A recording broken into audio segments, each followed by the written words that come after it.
Quem são os apóstatas que invadiram a cristandade? Primeira parte. Carta de Judas. Comentário de Mário Persona.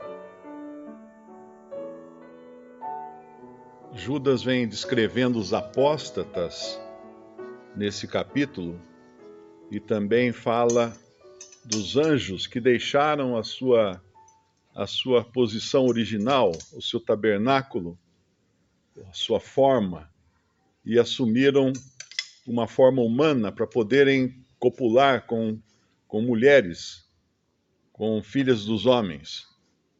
E agora ele dá 3 exemplos que são bastante representativos do que é a apostasia e do que são os apóstatas.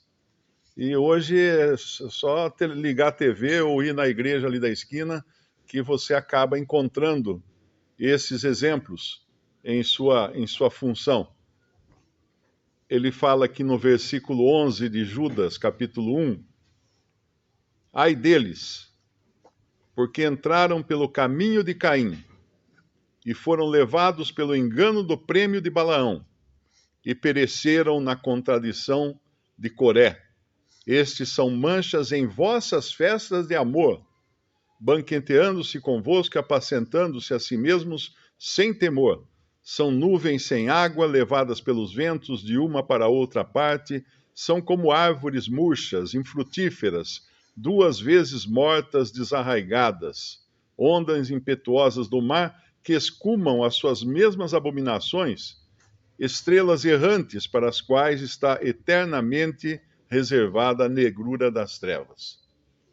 As características desses 3 homens do Antigo Testamento nós encontramos dentro da cristandade hoje, porque é da cristandade que ele está falando. Quando ele fala, esses são manchas em vossas festas de amor, onde eles estavam? Eles estavam nas festas de amor, nas festas de comunhão, comendo junto com os cristãos, talvez até mesmo pregando, liderando, esses que eram apóstatas. Tinham a forma de piedade, mas negavam o seu poder. Eles são descritos também lá em 2 Timóteo, capítulo 3, como homens ávaros, que não têm respeito por coisa alguma, que invadem as casas de mulherzinhas, ávidas por muitas paixões, seduzidas por muitos desejos. E é interessante que lá em 2 Timóteo, quando fala dessas mulheres que são levadas por muitas concupiscências, elas querem coisas que tragam vantagens. E essa é uma marca registrada da cristandade, principalmente pentecostal dos nossos dias, que é a busca por vantagens, a busca por poder, a busca por benefícios. E lá, quem lê 2 Timóteo, capítulo 3, vai encontrar que já estavam operando esses falsos cristãos no meio dos cristãos.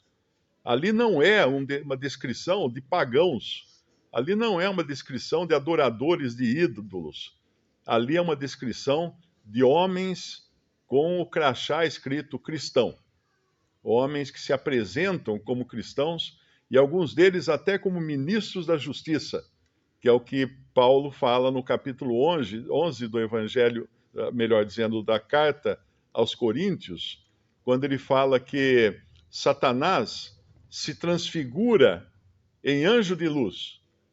E a tática de Satanás, principalmente nos últimos dias, é se transfigurar de uma coisa para outra. Nós estamos vivendo isso muito hoje no mundo, né? Mulheres que querem ser homem e homem que quer ser mulher, tentando se transfigurar de uma outra coisa que não é por natureza.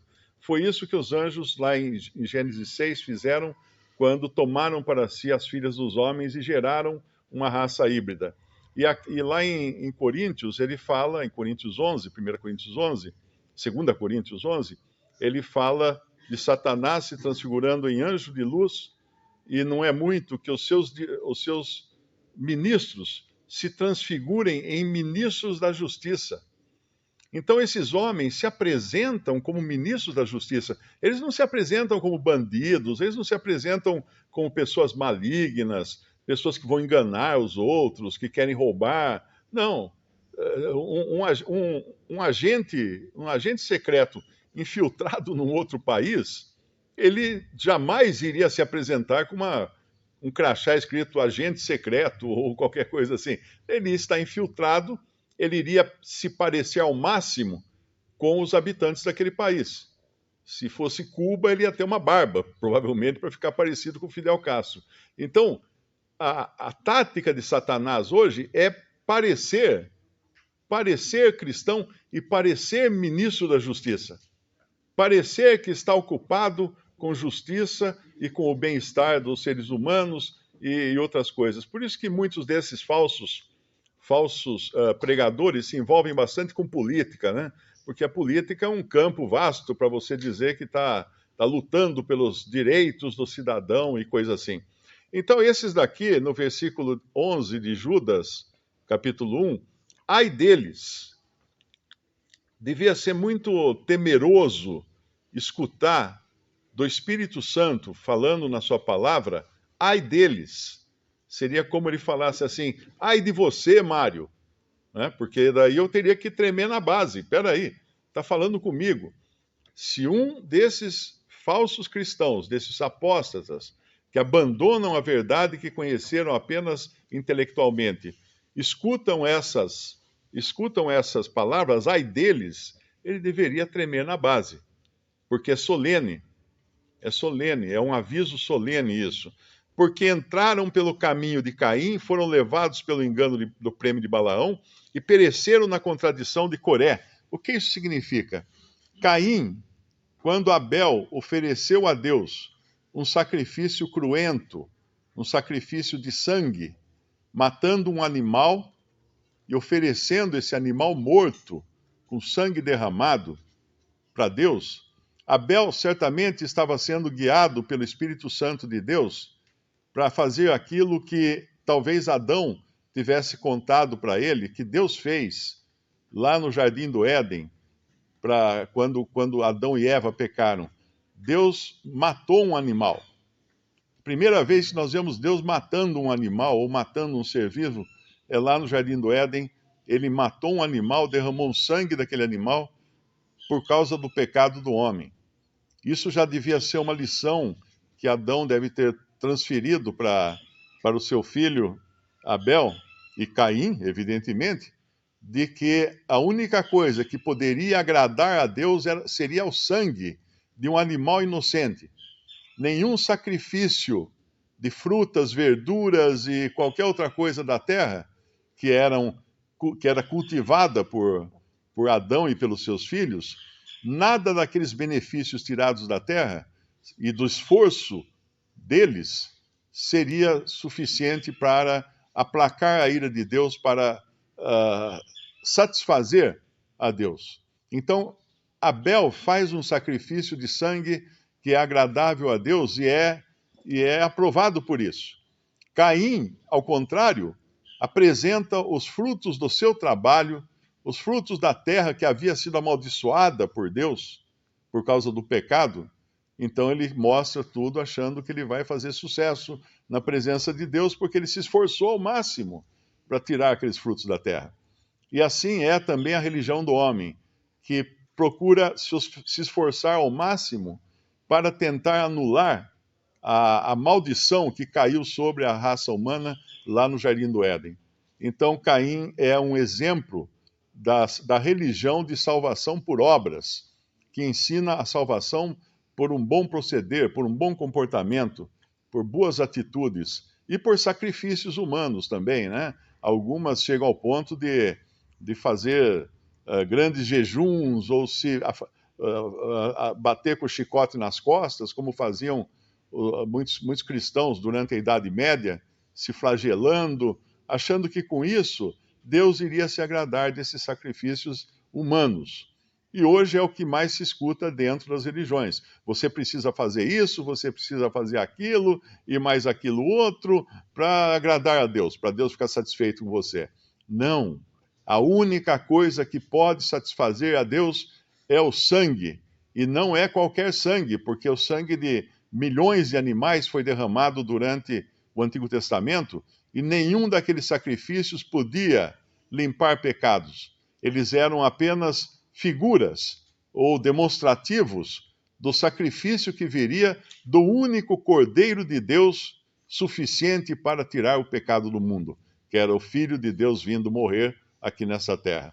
Então, a primeira característica desse homem religioso ou desse homem que é apóstata, né, é querer buscar agradar a Deus por meio das suas obras, que não tem valor algum na presença de Deus. Tem um versículo no Antigo Testamento que fala que as nossas obras, no nosso estado caído, são como trapos de imundície aos olhos de Deus. Essa foi uma tradução politicamente correta que os tradutores usaram, porque no original o versículo fala que são como trapos de menstruação. Era uma época quando não existia absorvente higiênico e as mulheres usavam trapos, então, para os seus períodos, né? Para quando soltavam sangue.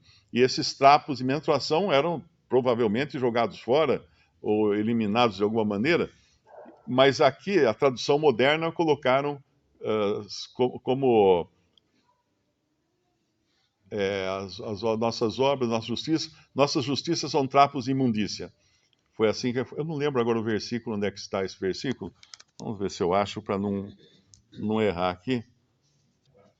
Isaías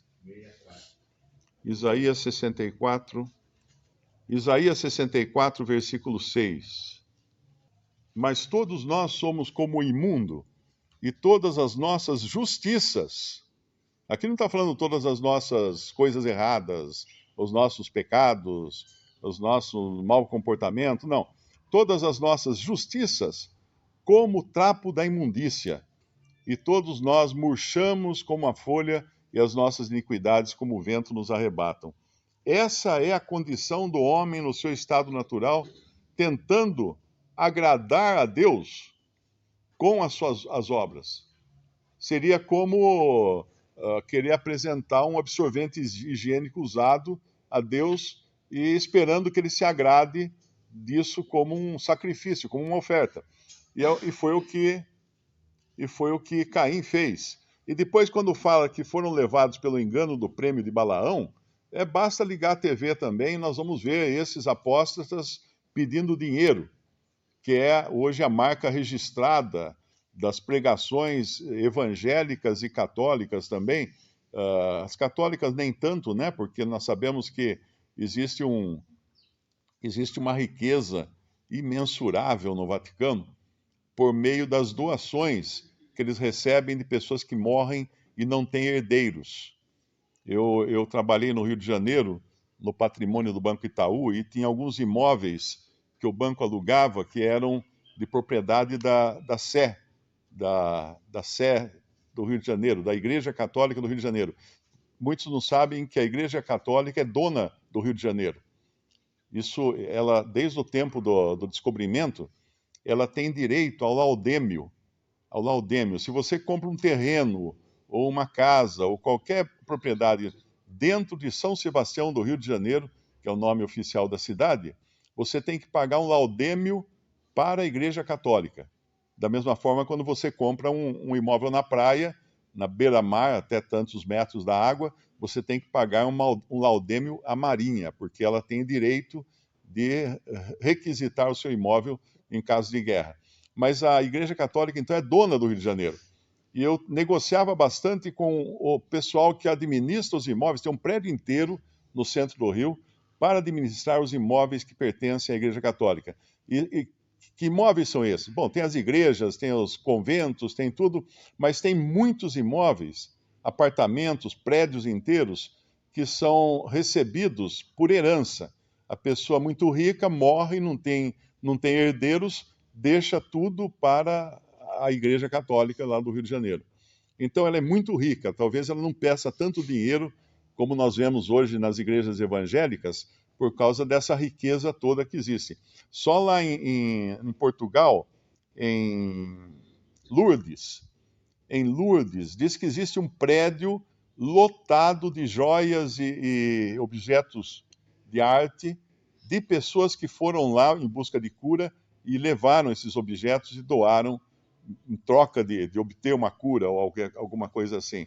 Então tem muita riqueza. Quem conhece o Vaticano, quem já foi ao Vaticano, eu só olhei do lado de fora, mas quem entrou lá diz que fica impressionado com o número de obras de arte que existe lá dentro. Então tem muita riqueza. Foram levados pelo engano do prêmio de Balaão, porque Balaão cobrou para poder amaldiçoar Israel. 5 vezes ele recebeu dinheiro para poder amaldiçoar Israel. Mas o Senhor não permitiu que ele amaldiçoasse. E finalmente pereceram na contradição de Coré. Quem foram esses? Aqueles que, Coré e mais alguns, que tentaram tomar à força o sacerdócio, a liderança ali de Israel, que estava nas mãos de Moisés e Arão. E aí a terra se abriu e engoliu vivos esses homens. 3 coisas, então. A tentativa de agradar a Deus pelas próprias obras, Caim. A tentativa de fazer das coisas de Deus negócio, Balaão. E a tentativa de ocupar uma posição que Deus não deu, Coré.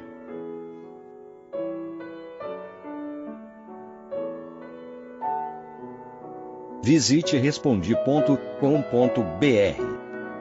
Visite também 3minutos.net.